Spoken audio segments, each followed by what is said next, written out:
Stop recording. Not loving God or following Jesus. Lies divide and destroy our relationships with them.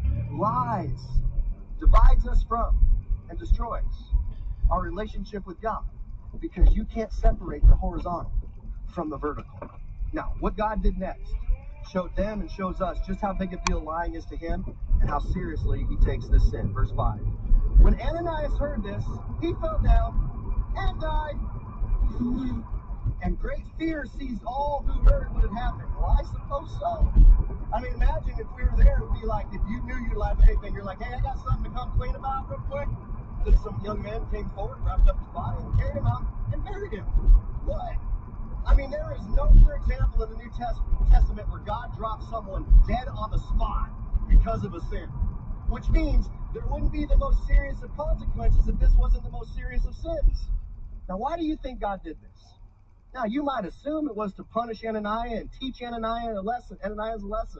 But that doesn't make sense, because Ananias was dead. He didn't learn anything from this.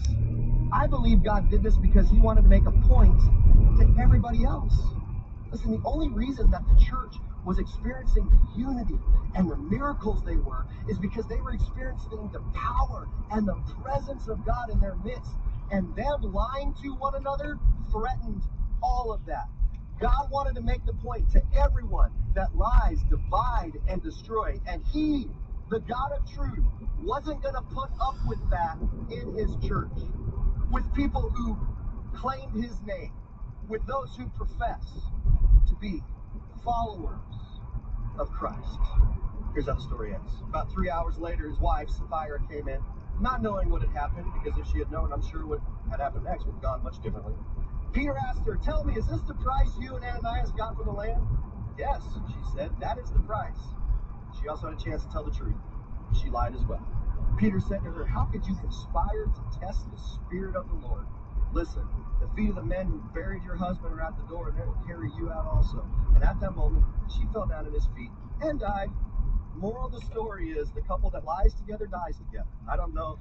I think that's what the teaching here. Then the young man came in, finding her dead, carried her out, buried her beside her husband. Great fear seized the whole church and all who heard about these events. Now, at this point in the sermon, I'd like to take offering again. Totally kidding.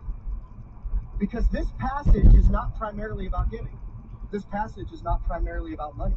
The takeaway from this passage is that lies divide and destroy. And that's a really, really, really big deal to God. Lying divides and destroys them. It's a violation against them, and they feel it. Lying divides and destroys our relationships. No one has ever lied their way into a healthy relationship. It's never happened. Lies divide us from and destroys our relationship with God, because you can't separate the horizontal from the vertical. And we probably won't drop physically dead when we lie, because we'll probably all be dead. But it does affect us experiencing the power and the presence of God in our lives, in our families, in our friendships, in our T-life groups, in our teams, in our relationships, in our church. And maybe here's the most detrimental. Lying divides and destroys you. Because lying destroys people's trust. Lying destroys your trustworthiness. And that's why to be a person worthy of trust and relational commitment, we must make is, I will tell you the truth. I will tell you the truth and not lie to you. I will not remain silent. I will tell you the truth. When I don't meet an expectation, I will tell you the truth. When I break a promise, I will tell you the truth. When I do something I know that is hurtful, I will tell you the truth. When I sin against you, I will tell you the truth. When I want to lie to you because I don't want to face the music, I will tell you the truth. If I do lie to you, I will confess to you publicly and tell you the truth. If you confront me about something, I will tell you the truth.